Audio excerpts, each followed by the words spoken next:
उत्तराखंड में लगातार भर्तियों को लेकर रोजाना नए नए खुलासे हो रहे हैं, तो वहीं अब एक लेटर बम ने उत्तराखंड में हलचल मचा दी है।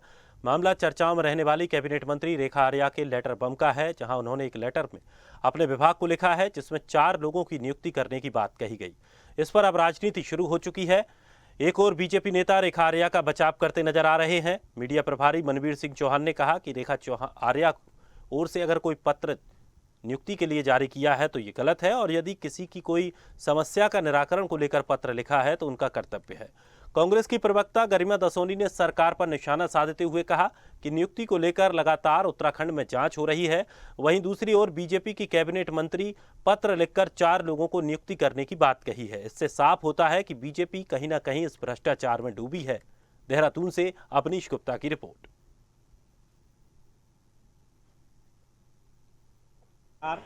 जीरो टॉलरेंस की नीति पर कार्य कर रही है, जिसका परिणाम आज आपके सबके सामने एसटीएफ की जो भर्ती घपले में जो जांच चल रही है वो आपके सामने है। और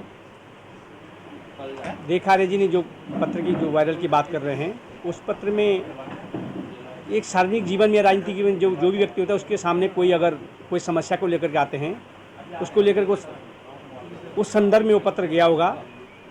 लेकिन नियुक्ति को लेकर के अगर कोई नियुक्ति की सिफारिश कर रहे हैं तो गलत है। और लेकिन समस्याओं के समाधान के लिए मंत्री हो चाहे राजनीतिक पद पे किसी पद पे कोई व्यक्ति बैठा हो, उसका दायित्व जनता के कार्यों का समाधान करने का रहता ही है। उसी अनुरूप वो पत्र मुझे लगता है गया।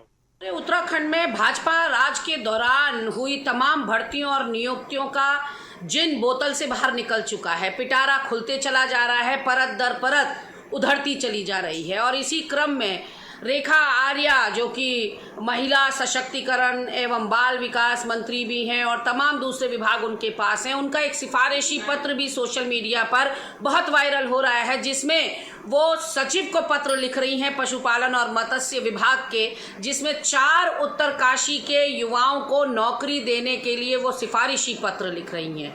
अब अगर सीधे सीधे सही दरवाजे से कोई अपनी एलिजिबिलिटी पर, अपने कैलिबर पर, अपनी योग्यता पर इम्तिहान देता है और उस इम्तिहान को पास कर लेता है, तो ऐसे में मंत्रियों को सिफारिशी पत्र क्यों लिखने की जरूरत पड़ रही है, इसके